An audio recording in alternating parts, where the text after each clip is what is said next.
Buenas noches, licenciado. Muy buenas noches. Bueno, para comenzar, ya algunos me han comentado, algunos ya subieron abajo. Si tienen alguna duda, pues aclarémosla de una vez y si no, pues vamos a seguir con nuestros puntos de la clase. Ya el día de hoy, nuestra distinguida asistente Fernanda, nuestra auxiliar, pues nos hizo el favor de cargar la primera serie de diapositivas. Eso incluye lo que vamos a ver el día de hoy. Ya lo que veamos el día de mañana, que va a ser parte también para la evaluación parcial, se les va a estar compartiendo entre el día de mañana y el día jueves por la mañana para que si ustedes puedan tener todo el material. Entonces, eh, bueno, yo creo que ya estamos todos el día de hoy. Y si no, pues los compañeritos se van a ir agregando conforme transcurra la clase. Bueno, hablábamos sobre la informática, cómo se nos divide, cómo tenemos la de gestión, existe la gestión registral, operacional, decisional, documental, y cómo van ayudando a las personas y así podamos ejecutar nuestras actividades dentro del campo del derecho, siempre ayudados por la informática. Comentaba los aspectos propios de la informática de gestión decisional y cómo va a tender a crear ciertas condiciones no necesarias para una justicia adecuada. ¿Por qué? Porque para nutrir una inteligencia artificial se necesita de un humano y en este caso tendría que ser un humano libre de cualquier vicio, un humano técnicamente y realmente imparcial, sin sesgos ideológicos o doctrinarios que puedan hacer que al alimentar la inteligencia artificial, que al criarla, que al educarla, tenga esos sesgos. Recordemos que como aspecto principal del derecho, ¿qué buscamos? Esa convivencia, esa armonía, ese equilibrio social en el cual no nos afectemos los unos a los otros. Sin embargo, ¿qué va a pasar si hay un sesgo? Pues vamos a tender a afectar a un grupo de la población. Es importante que tengamos claro este aspecto en cuanto a los aspectos propios de la informática jurídica de gestión decisional.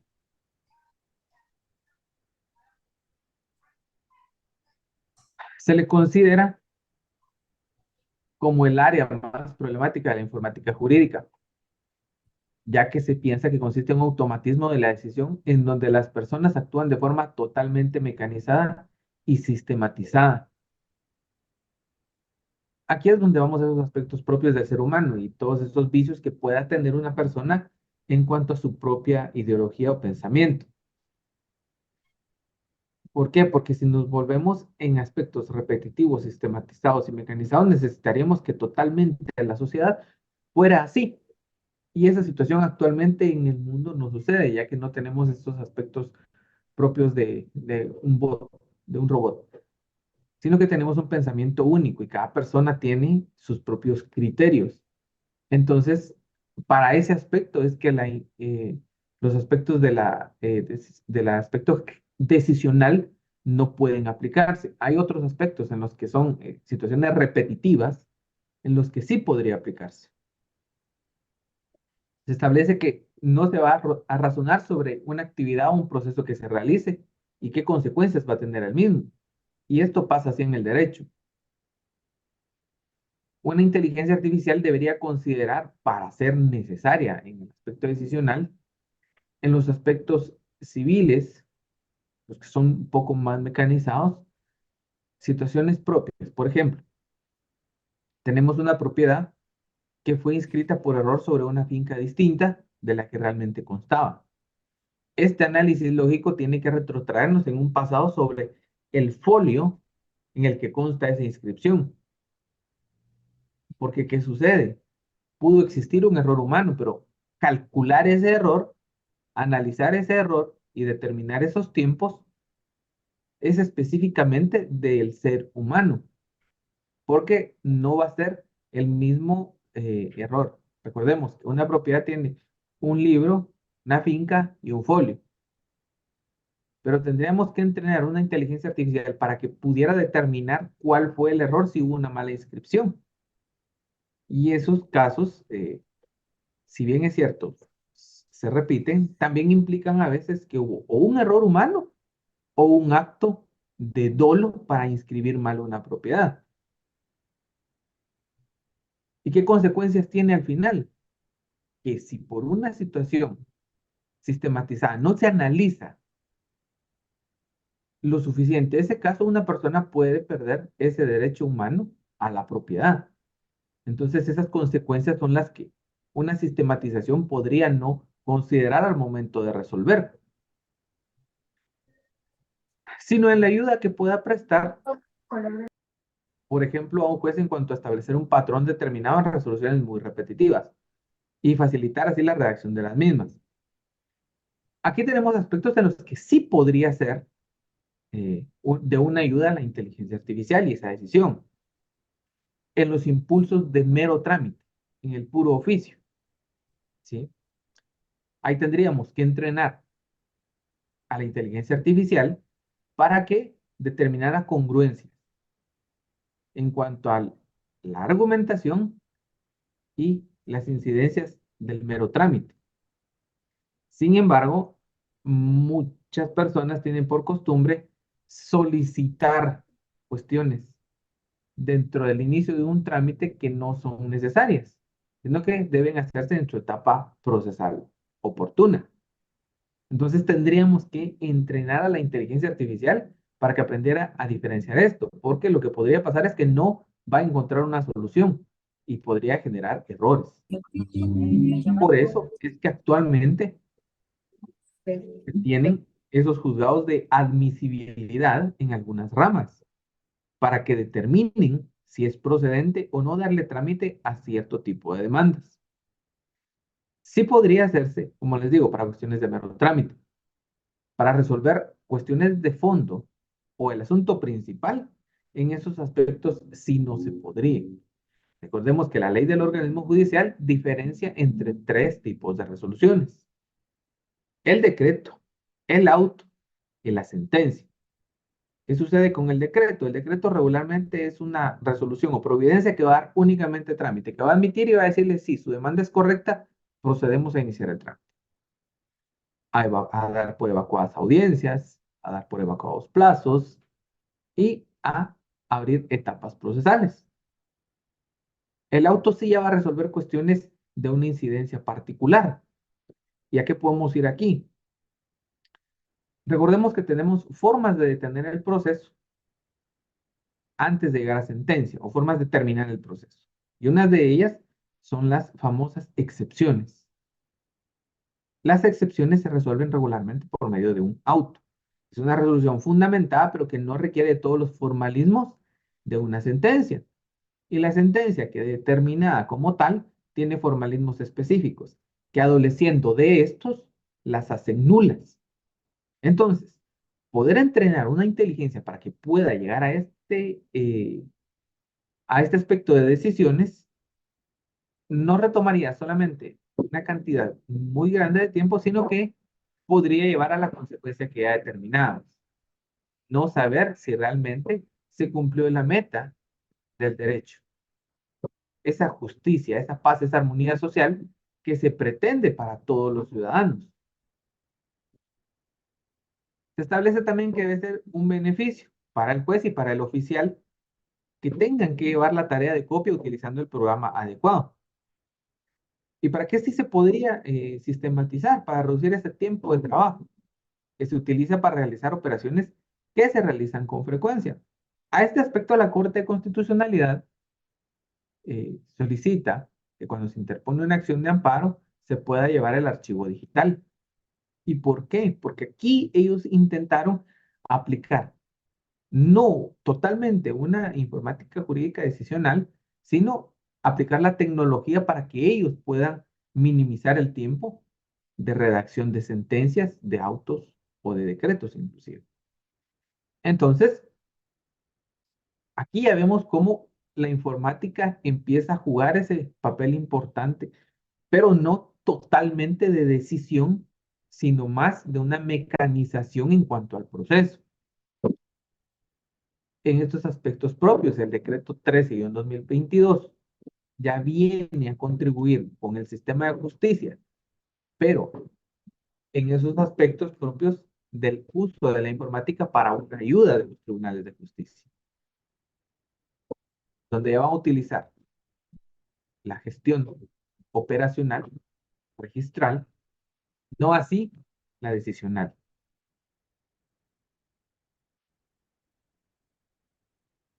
Pasamos a lo que es el aspecto de la informática jurídica documental.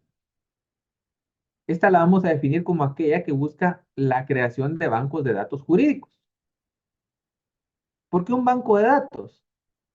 No hablábamos ayer de esas famosas bases de datos que muchas empresas utilizan en desmedro de las personas, pero acá lo utilizaríamos nosotros para contribuirnos. ¿Y por qué necesitamos estos aspectos? Porque existen documentos que van a constituir una fuente del derecho, pero esa fuente necesita tener un fin. ¿Y cuál va a tener? Brindarnos un rápido y fácil acceso a los mismos.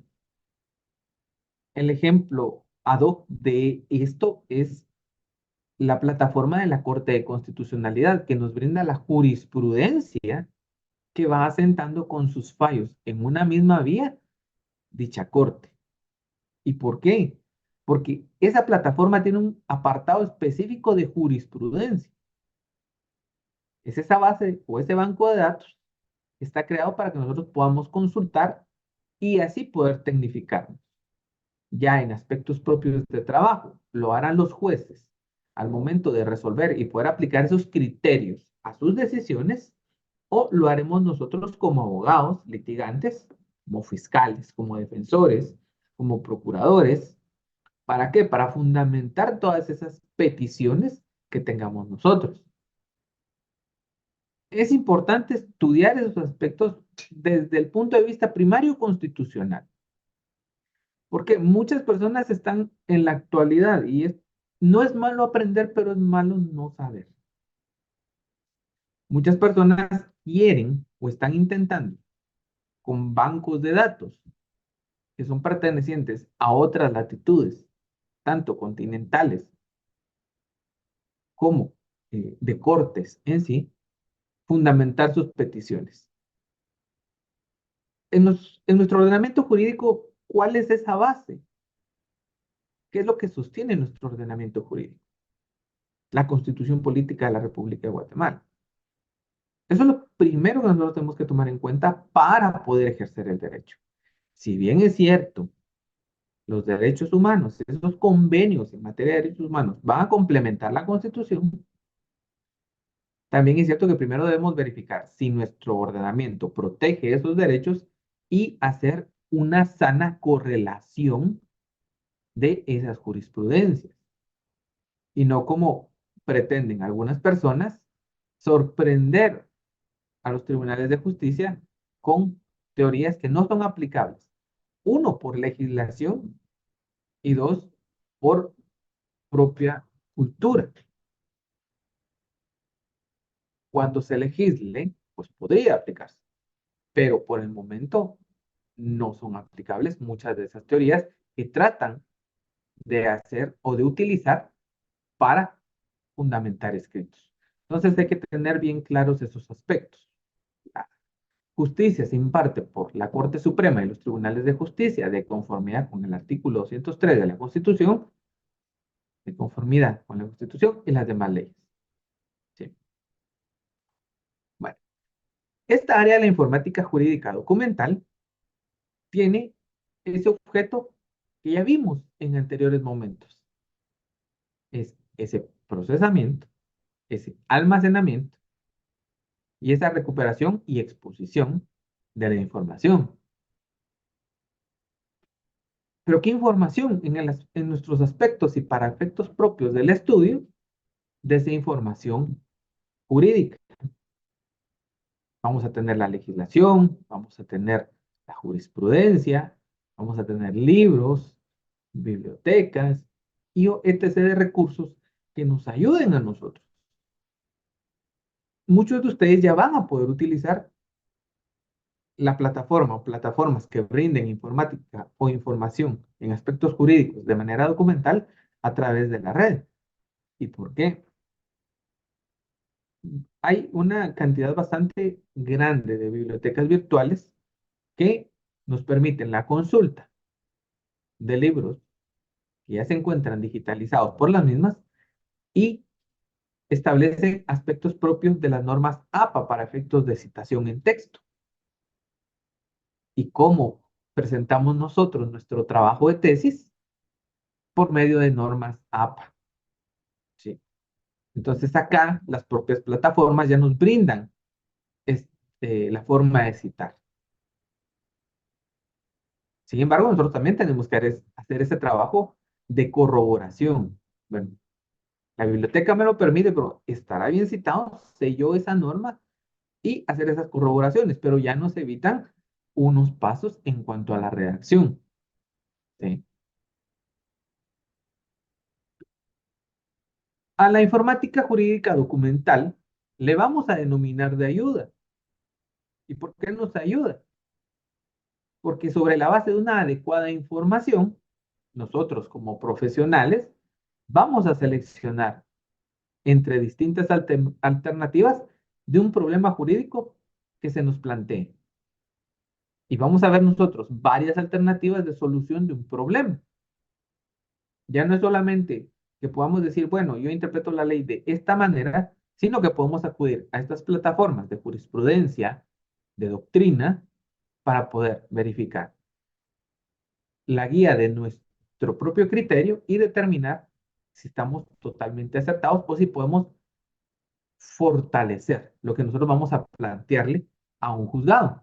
O si nosotros siendo jueces, vamos en la vía correcta para resolver un conflicto. Porque, ¿qué sucede? Como jueces podrían tener un criterio particular. Sin embargo, si ese criterio va contrario a la jurisprudencia que se encuentra sentada plenamente, ¿qué estarían haciendo ustedes en ese momento? Estarían atentando contra un derecho que legítimamente está protegido en una vía determinada. ¿Sí? Sin embargo, y aquí es donde nosotros podemos externar un criterio diferente al que ya consta en la jurisprudencia, pero puede ser un criterio muy fundamentado, muy bien fundamentado. ¿Y por qué? Porque hay una salida que brinda la legislación. ¿Y cuál es esa? Nosotros resolvemos siendo jueces y al momento en que se ampara a una persona, al resolver ese caso particular, la Corte de Constitucionalidad podría apartarse de la jurisprudencia sentada. Puede decir, oh, este juez me trae un criterio que nunca tomamos en cuenta, pero nos parece acertado. ¿Y por qué? Porque recordemos lo que hablábamos hace unos momentos en cuanto a la informática jurídica decisional. Cada caso es particular y conlleva especiales circunstancias, ¿sí?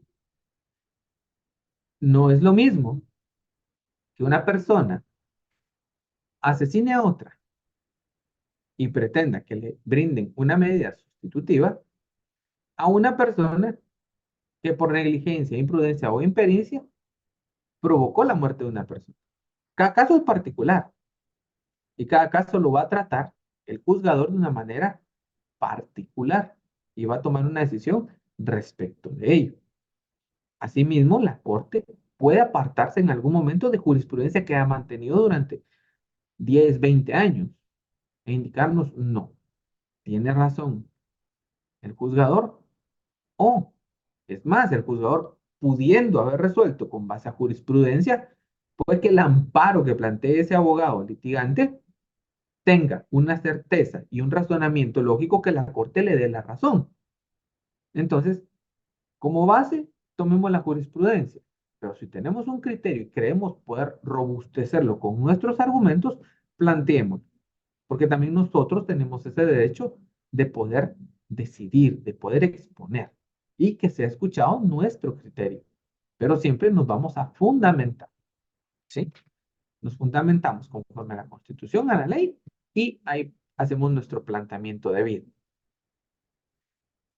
Asimismo, la mayoría de tratadistas consideran que es un tipo de aplicación muy especial, ya que trasciende más allá de la esencia de los fines documentarios propiamente dichos.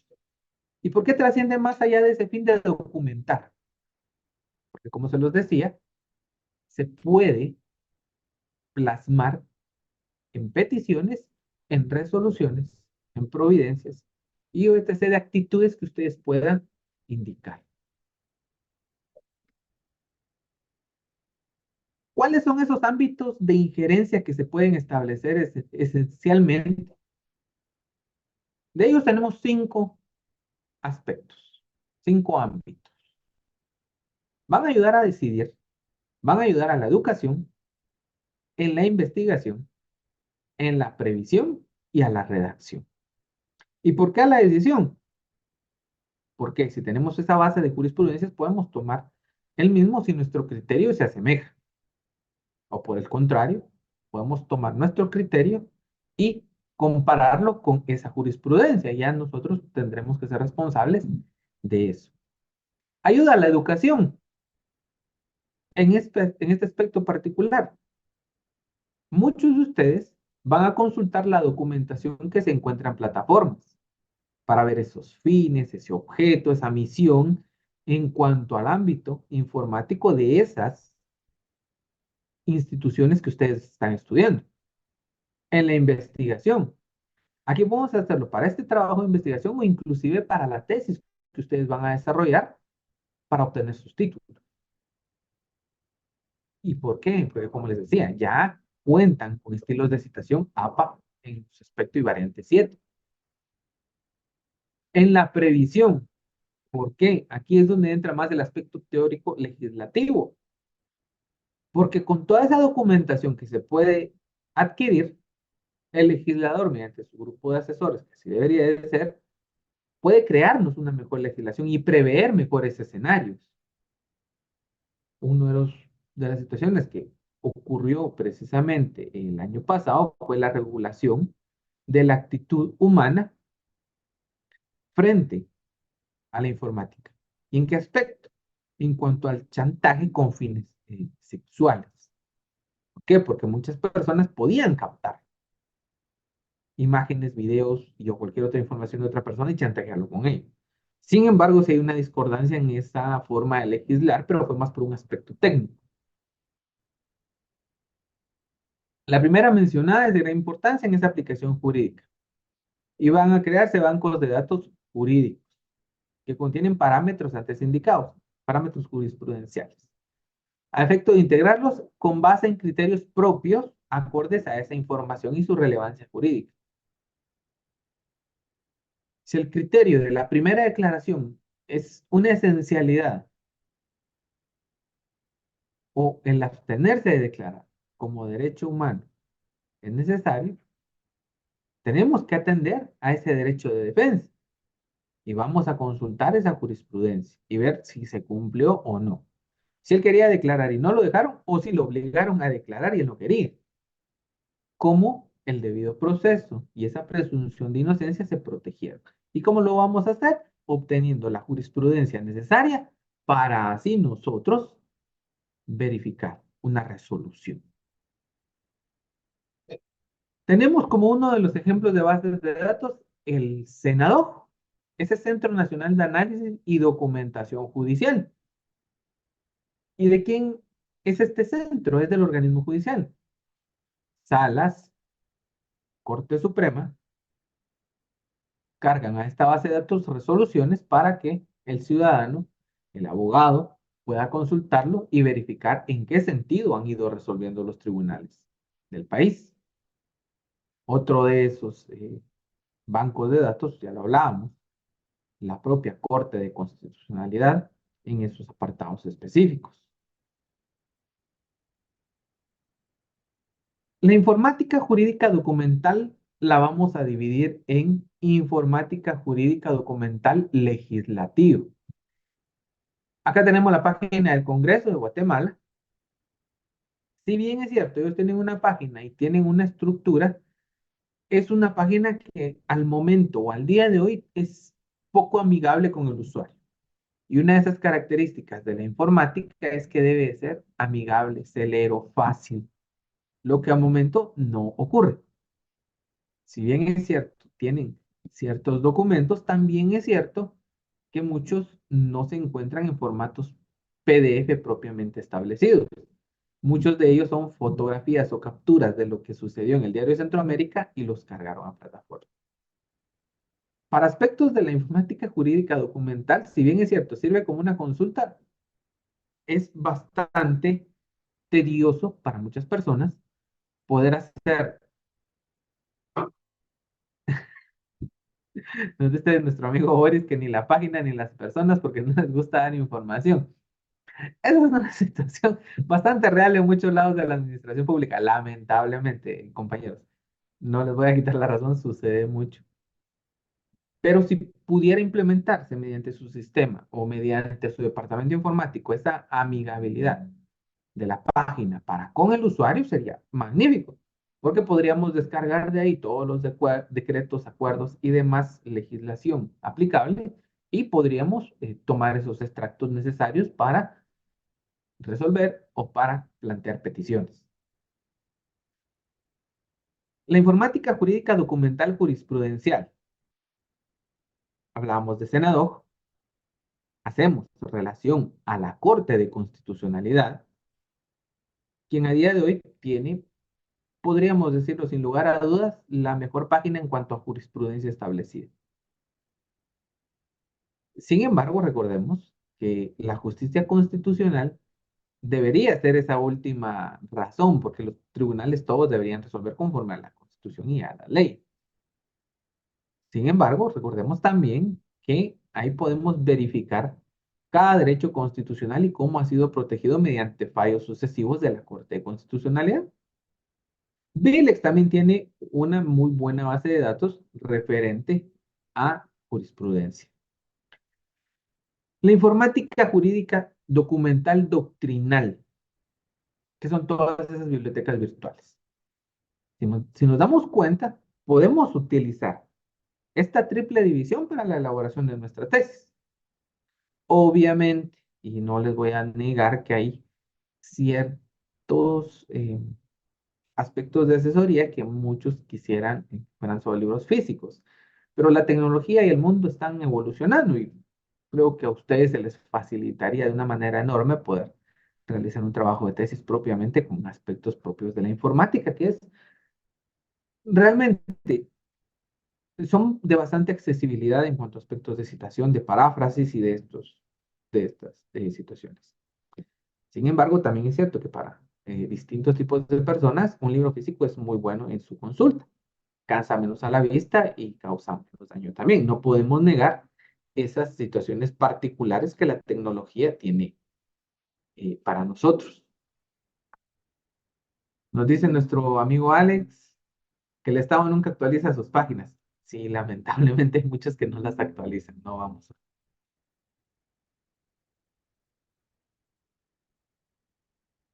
Nos preguntan en la facultad, nuestro amigo Randy nos dice, en la facultad se puede hacer tesis con investigación documental. Es necesario que usted documente su investigación. Con informática jurídica documental, le voy a ser honesto, todo depende de su asesor y de quién va a hacer su revisión. En el caso particular, como les digo, si ¿saben cuál es una de las bondades de estas bibliotecas virtuales? Que dan hasta el enlace de donde ustedes consultaron. Para alguien revisar sería más fácil, o sería muy fácil pulsar en el link y ver si es cierto que un día a una hora determinada ustedes consultaron esa base de datos. ¿Por qué? Porque eso sí tienen las bibliotecas virtuales. Y en eso no se confundan, porque citar así a ojo, a ojo de halcón, es difícil en cuanto a estas bibliotecas, porque generan incluso el enlace, la hora y el día en el que ustedes consultaron. Nuestro amigo Edwin da uno de los mejores consejos que se le pueden dar a cualquier persona. Focalicen el tema que ustedes quieren trabajar. Eso es lo más importante. No amplíen tanto porque pueden tender a confundirse o les van a pedir demasiada información redundante. Busquen esa bibliografía, busquen su tema y verifiquen si lo pueden conseguir o no. Teniendo todo eso, ya, desarrollen su tema. Tuve la oportunidad de leer una tesis de maestría, pero hablaba sobre lo- la paternidad subrogada. Y quien realizó esa tesis tuvo muchos problemas para encontrar la bibliografía, porque precisamente no aplicó este consejo. O sea, la tesis está muy bien elaborada, tiene muy buenos temas, pero toda su bibliografía tuvo que ser del extranjero, porque en nuestro medio no existía una gran cantidad de bibliografía. Sin embargo, sí también consultó base de informática jurídica documental y adquirió varios conceptos de ahí. Recordemos que en una investigación, nosotros somos los que vamos a determinar esos aspectos propios. ¿Qué pasa con las tesis? Recordemos que aquí si no tienen los márgenes adecuados, también se las van a rechazar. Entonces, todos esos detallitos los tienen que tener bien claros previo a la elaboración de la tesis. Como les digo, en cuanto a aspectos de informática jurídica, les va a marcar el día y la hora de la consulta. Eso sí va a pasar. Muy bien, entonces continuamos con nuestros aspectos de informática. Ahora vamos a pasar a lo que es el derecho informático. Ya hablamos de lo referente a la informática y ahora lo que es este derecho, esta rama del derecho en sí. Es un conjunto de disposiciones dirigidas a la regulación de las nuevas tecnologías de la información y la comunicación. Ahora, ¿por qué va dirigido a las nuevas tecnologías? Por ese constante cambio del mundo en la evolución tecnológica. Pero si nos damos cuenta, el derecho como tal lo que regula es la actitud humana frente a las tecnologías, al uso de las tecnologías. Se los comentaba anteriormente. Vimos que tenemos ahora un decreto 13-2022. ¿Qué está pasando ahí? El Congreso dijo, bueno, es necesario que el expediente pueda llevarse por medios digitales. ¿Y por qué? Para agilizar el proceso. Nos dice nuestro amigo Félix que cuál es el tema de hoy y si pueden enviar el link de asistencia. Bueno, si alguien me pudiera hacer el favor de informarle al amigo cómo habíamos hablado este tema desde la primera clase, porque creo que pasamos casi una semana hablando de cómo iba a ser el aspecto de la asistencia. Entonces, por favor, si alguien lo pudiera instruir, les agradecería bastante. ¿Qué sucede acá? Ya el Estado, mediante el órgano determinado constitucionalmente, determina regular conductas del organismo judicial y de todos los usuarios que van a comparecer en un juicio. Ya no se limita a decir pueden usar la informática, ya dice, señores, hay informática, hay tecnología, hay telecomunicaciones, vamos a llevar el expediente al mundo digital. ¿Y por qué? Necesitamos agilizar el proceso, evitar el retardo malicioso de las acciones y una justicia pronta e incumplida. A esos aspectos nos está llevando la tecnología. ¿Y por qué? Veamos allá por el 2011, el decreto 15-2011 establecía la regulación de las notificaciones electrónicas. Como idea fantástica, porque realmente pretendía evitar que algún litigante de mala fe atrasara un proceso. Recordemos que existían antes las cédulas físicas. ¿Y qué pasaba? La ley facultaba al notificador para fijar en puerta una notificación. Es más, sigue facultándolo, pero ahora son las menos. ¿Pero qué sucede? ¿O qué sucedía en ese entonces? A mí no me llegó la notificación, nunca la fijaron, venía incompleta, yo no estaba en la oficina, no había documentos adjuntos, la resolución no estaba, devoluciones de cédulas y planteamientos de nulidades. ¿Y qué pasaba? Sin lugar la nulidad, amparo. Sin lugar la devolución, amparo. ¿Y qué pasaba? Un amparo teóricamente debería tramitarse aproximadamente en un mes y medio, dos a más tardar. Pero la realidad es que tarda entre 6 meses y un año esa tramitación. ¿Y qué sucede? Muchos abogados que quieren retardar esos procesos lo hacían por esos medios. En el decreto 13-2022, el Congreso toma la iniciativa y le dice al abogado litigante, usted va a señalar obligatoriamente un casillero electrónico. Usted ya no tiene la facultad de señalar donde se le dé la gana. ¿Por qué? Porque mediante tecnología vamos a comprobar que le notificaron o no. En sus inicios, sí tuvieron un gran problema con la plataforma de las notificaciones. No vamos a decir que no y a decir, no, todo fue perfecto, color de rosa. No. Hubo muchas notificaciones que llegaron incompletas. Pero ¿qué pasó? El notificador no tenía ese control total sobre el sistema, porque para eso se tiene un departamento de informática y telecomunicaciones. ¿Qué sucedió? Se diligenciaron los incidentes conforme al sistema y a las notificaciones y se les dio la oportunidad a muchos litigantes de poder evacuar las audiencias, porque tampoco fue culpa del litigante, de la defensa pública, del Ministerio Público, de Procuraduría General de la Nación. Fue culpa de que no se pudo implementar de lleno la tecnología. Pero eso ya fue por aspectos propios de redes, de equipos y más. Actualmente los incidentes son muy pocos. Ese Centro de Informática y Telecomunicaciones del organismo judicial ha tratado de llevar un proceso, eh, si no perfecto, bastante diligente. Es más, todavía se establece que si no llegan todos los documentos adjuntos, tienen un plazo de 3 días para comparecer al juzgado y reclamar esas cosas. Con la tecnología ahora, con una llamada, podemos solucionar eso. Hay juzgados con mucha accesibilidad que proveen esos documentos nuevamente. ¿Y por qué? Porque tenemos que evacuar plazos, audiencias, comparecer a citaciones. ¿Y qué se hace con esto? Salvaguardar el derecho de las personas. Nos dice nuestro compañero Edwin Rolando Sosa, era un gran problema notificar físicamente. Sí. ¿Cuántos notificadores no fueron amenazados? Esa era una gran verdad. Muchos trabajadores que trabajaban o que se dedicaban a las notificaciones fueron incluso golpeados. ¿Por qué? Porque bajan notificaciones a ciertos lugares que era un poco recomendable acceder a ellos, pero que por la obligación de tener que ir a un lugar físico, tenían que comparecer. En la actualidad, la notificación física realmente se ha vuelto poca.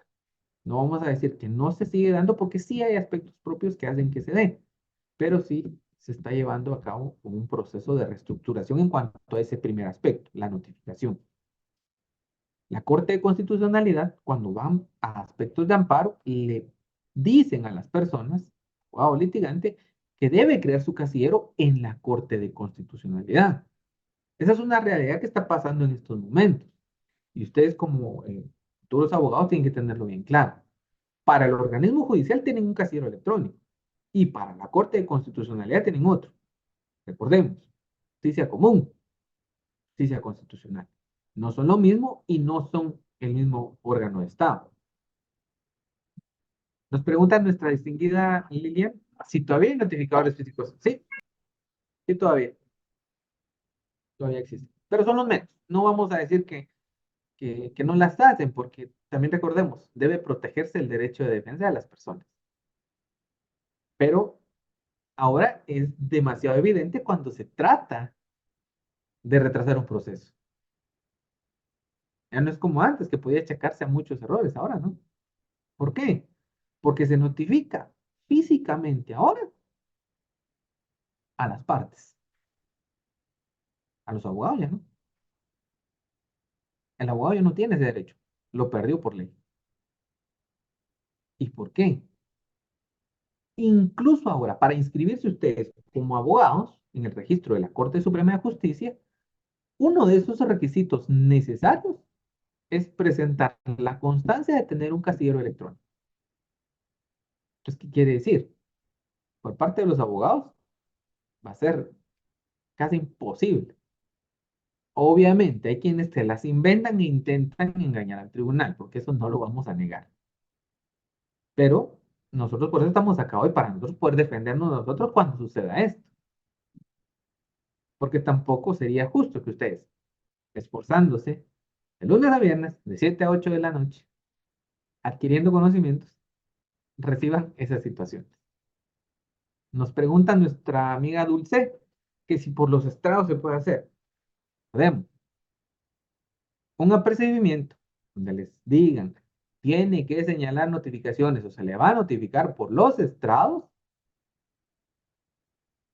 ahí ya no tiene culpa el tribunal. La ley dice que usted tiene que señalar un casillero. Si usted no lo señala, ese ya es problema tuyo, no es problema del tribunal. Entonces, ¿a qué los está orillando? A necesitar notificar de alguna manera. Obviamente, como les digo, hay una obligación y nosotros tenemos que cumplir. No podemos esperar que el Estado nos esté obligando a cada rato, ya lo hace la ley. Pero ustedes como partes, no siendo abogados, tienen la opción de señalar un lugar físico, pero ¿qué va a pasar? Nos preguntan por acá. Ah, ok, ahorita nos acaban de poner la asistencia. Hoy vamos a poner derecho informático como tema.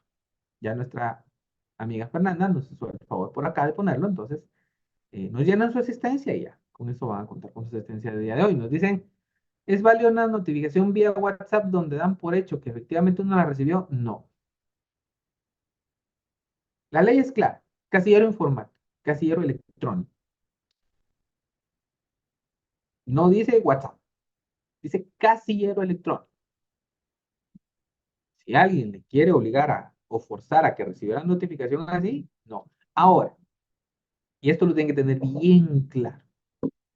La citación sí puede ser por cualquier medio, porque la ley así lo establece. Ya habla de cualquier medio tecnológico, pero es la citación. Recordemos también que es rastreable. Entonces, tienen que tener cuidado con las distintas regulaciones y cómo afecta eso. Estoy hablando de una notificación, no de una citación. ¿Qué dice? Señalar lugar para recibir notificaciones y citaciones. ¿Sí? La orden está aquí. No hagamos lo que hacen algunos abogados, quieren retorcer la ley a su antojo. No lo hagamos, porque vamos a afectar a veces a nuestros clientes.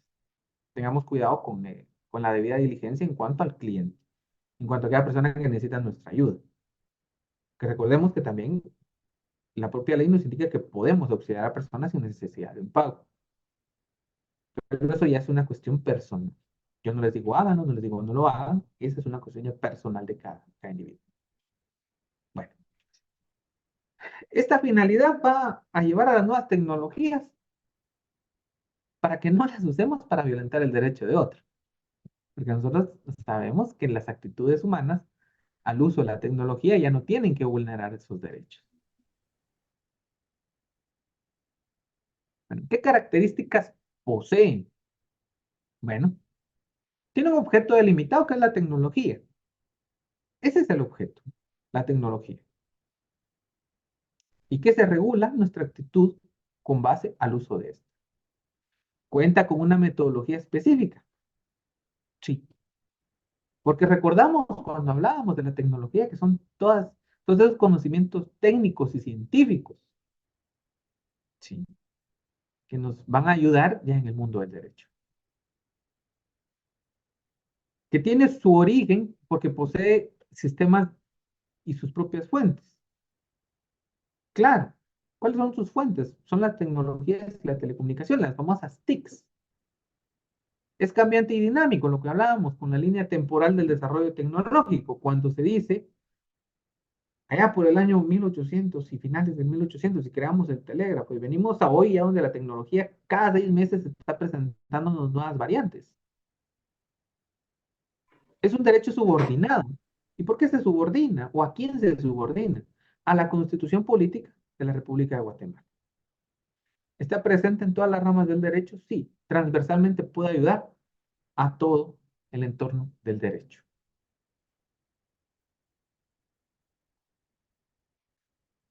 ¿Cuál es la naturaleza jurídica? Es de derecho público y derecho privado. Se afirma que es de derecho público si el Estado actúa en un plano de subordinación. ¿Y por qué? Recordemos que en este aspecto ya la ley le dice al organismo judicial, a los sujetos procesales, miren, señalen ese lugar.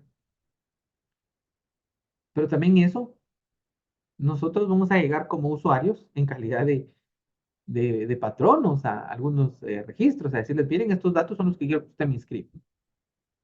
Y sí se está subordinando el Estado como tal.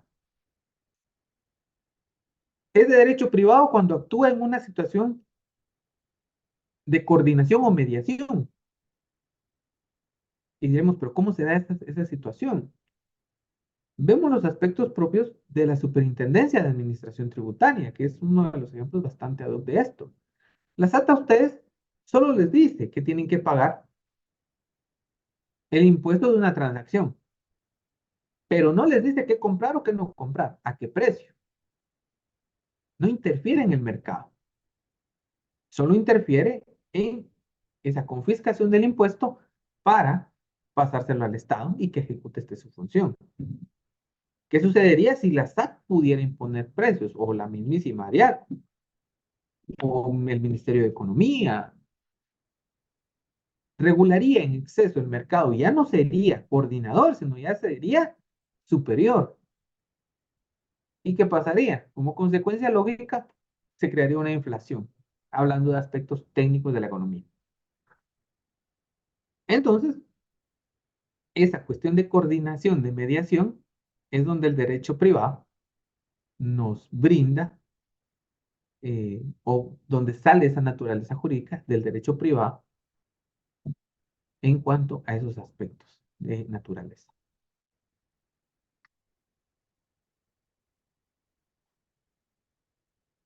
Vamos a verificar la diferencia entre informática jurídica y derecho informático.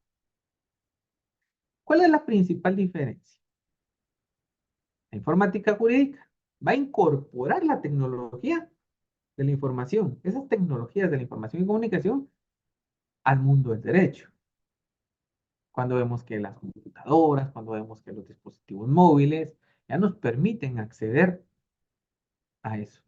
Ahora en nuestro dispositivo móvil recibimos el correo, la alerta de ese casillero electrónico, de esa notificación electrónica. Creamos nuestros usuarios en las instituciones que tienen sus aplicaciones y podemos acceder a esa situación de derechos y obligaciones que tenemos como ciudadanos. El derecho informático, por su parte, va a regular la informática, la información, en cuanto a esa incorporación a la sociedad. ¿Sí? Por eso decíamos que va dirigido a regular la tecnología y la información. Toda esa nueva gama de tecnologías que se están incorporando día con día a la sociedad. ¿Pero por qué? Porque tenemos que regular cómo se van a utilizar para evitar precisamente aspectos de mal uso en contra de las personas. Aquí es donde tenemos la gran diferencia. Uno incorpora y el otro regula. Si en el examen les preguntara qué diferencia tiene la informática jurídica y el derecho informático, bien me podrían poner. Uno incorpora la tecnología al derecho y el otro regula la tecnología y la actitud humana en el uso de este. Ahí tenemos la diferencia. una respuesta sencilla para que puedan incorporarla al examen.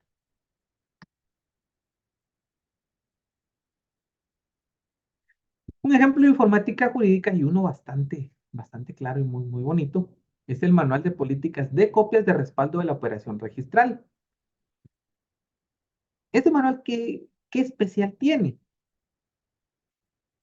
Le genera al Registro General de la Propiedad la necesidad de utilizar la tecnología de una manera eficiente. ¿Sí? ¿Y con qué fin? Garantizarle la certeza jurídica y seguridad registrada a las personas de todos esos actos. ¿Sí? Que tienen como fin proteger la propiedad de las personas. Entonces, este manual ya viene a generar una serie de métodos. ¿Para qué? Para digitalizar todos estos registros, para que consten en una base de datos, una base segura y certera, a la que ustedes pueden acceder en cualquier momento para determinar precisamente cómo están inscritos esos bienes. ¿Sí? ¿Quién aprueba este manual? Se aprobó en el año 2019 mediante un acuerdo administrativo 25/2019 del Registrador General de la Propiedad, el doctor Elmer Erasmo Beltetón Morales. ¿Y cómo viene a mejorar lo que el registro ya estaba implementando? Porque el registro sí ha sido pionero y ha ido al alza en cuanto a estos aspectos. Consultas en línea. Ahora, cuando ustedes hacen una consulta electrónica, tienen un número determinado de inscripciones que les muestran. Pero cuando ustedes ya comparecen al registro para ver toda la historia de esa finca, ¿qué sucede? Ya se encuentran digitalizados aquellos libros que fueron manuscritos. Y ya tienen esa base de datos también. Y hay una consulta.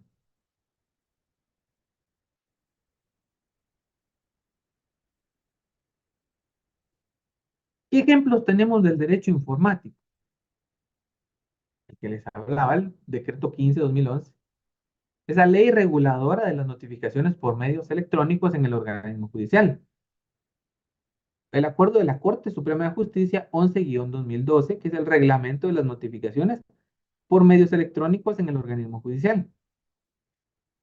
El decreto 13/2022 del Congreso de la República de Guatemala, que es esa ley electrónica de tramitación, o esa ley de tramitación electrónica de expedientes judiciales. Acá es donde se volvió obligatorio el uso del casillero electrónico, donde ya se le dijo a los sujetos procesales, acá tenemos una regulación en la que vamos a tratar que se dinamice el proceso. Vamos a tratar de evitar un retardo injustificado, un retardo malicioso. Nos comenta nuestro amigo Carlos Mejías y la ley de información pública. Sí, precisamente entra también dentro de estos ejemplos de informática, del derecho informático. ¿Por qué? Porque ya se vuelve en ley esas actitudes que debemos tener frente a la información que constan en los registros públicos, pero que también consta en cualquier otro registro. Porque si bien es ley de acceso a la información pública, también regula la actitud de la información. Esos conceptos básicos, necesarios, como el habeas data, que es ese derecho que ustedes van a tener a poder acceder a cualquier registro donde conste información de ustedes. Porque si bien habla de lo público, también habla de la información y cómo se protege. ¿Sí?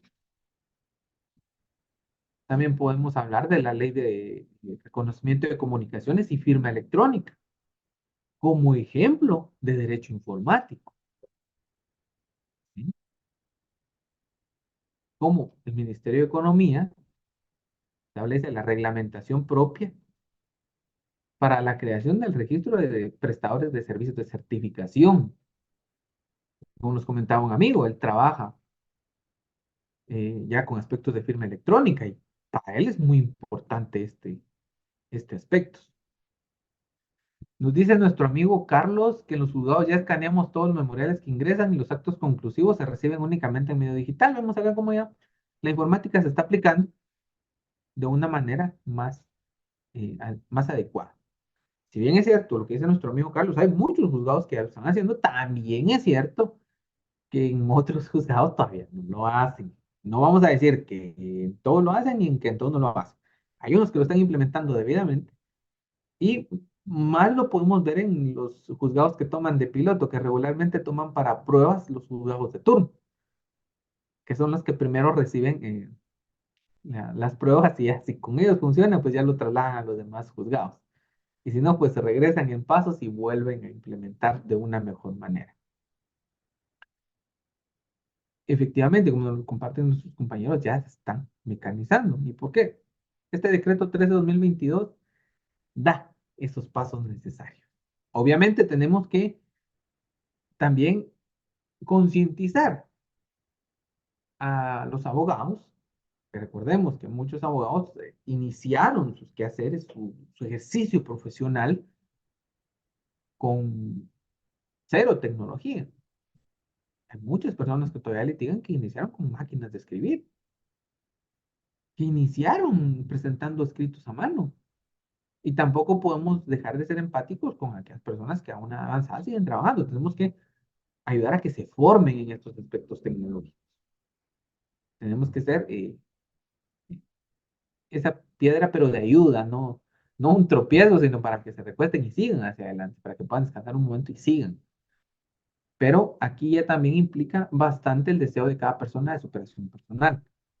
Recordemos que si no nos actualizamos, vamos a hacer cada día o vamos a hacer menos solicitados para un servicio. Los trabajos a mano siempre son legales. Mm, Perdona, Cindy, no entiendo esa pregunta. Si vas a redactar un memorial, siempre va a ser legal. Si vas a redactar una resolución, las actas y memoriales, sí, claro. Recordemos que esto eh, va en una vía, que es eh, hacer más celero el proceso. En el momento que ya se implemente totalmente la tecnología, deberá haber una renovación en la ley para que ya no se permita. Ahora, cuando hablamos de actas, las actas notariales, cuando hablamos de los contratos, recordemos que estos son aspectos propios del derecho notarial, ¿sí? Eso no lo regula la ley de tramitación electrónica de expedientes judiciales, eso que les quede claro. La jurisdicción voluntaria, en cuanto a aspectos notariales, no entra en esta situación. Solo la jurisdicción voluntaria en cuanto a un trámite judicial, ¿sí? Bueno, ¿qué ventajas ofrece la informática jurídica y el derecho informático? Se reducen los costos. Ya lo hablábamos ayer, ya no tienen que estarse trasladando de un lugar a otro. Fluye la comunicación con rapidez. Hablábamos. Podemos recibir una notificación en instantes. Los lugares de remisión y recepción de la información se multiplican al infinito. Ya lo hablábamos con una videoconferencia. Vamos a estar acá y al iniciar en Petén y llevar a cabo una videoconferencia y que sea de forma legal. Facilita la obtención de información. Lo hablábamos con la informática jurídica en aspecto documental, operacional, registral. Facilita la actividad jurídica. Lo estamos viendo. Ya hay una ley que permite tramitar expedientes judiciales y esa implementación ya se está dando. Los controles telemáticos para los funcionarios en los ingresos, para que estén en esos momentos en los juzgados y los tribunales. Evita que la nueva tecnología vulnere el derecho fundamental. Claro, porque ya se regula la actitud del humano frente a la tecnología y en el uso de esta. ¿Qué desventajas tiene? Que la información pueda ser interceptada y leída por una persona que no es el destinatario o no es el remitente. Pero para eso se crean los sistemas de seguridad informática o se trabajan sobre la seguridad informática para que esto puede suceder, porque sí puede suceder, pero se lleve a cabo en menor medida. Y para eso la ley de acceso a la información pública determina nuestra actitud frente a la información. Algunas de las herramientas más innovadoras tienen un costo elevado. Sí, eso sí es cierto, pero se está tratando de que, como les digo, hasta en dispositivos móviles podamos tener ese acceso. ¿Por qué? Porque quien va a gastar más es quien medie. En este caso, serían tanto los tribunales como las instituciones. Si no se tiene una adecuada orientación para consultar en Internet, se puede recabar información imprecisa y errónea. Aquí es donde hablábamos de la investigación y de cómo nosotros tenemos que corroborar y como nos decía nuestro amigo por acá, debemos de tener una base, una idea para poder ejecutar una investigación. Muy bien, compañeros, ya les quité 4 minutos. Por mi parte es todo por hoy. Que tengan un buen descanso, que tengan una buena cena. Y esta información ya se las compartimos. Mañana vamos a hablar sobre las relaciones del derecho con la informática jurídica y vamos a completar los últimos puntos que van a ser parte de nuestra evaluación. Que descansen todos y cualquier consulta, estamos por acá. Nosotros seguimos respondiendo cualquier duda que tengan. Si hoy no les sale la duda, pues mañana nos la pueden hacer y con todo gusto al inicio de la clase o cuando ustedes gusten plantearla, pues con todo gusto les vamos a responder. Por mi parte es todo por hoy, que tengan una De excelente noche. acuerdo,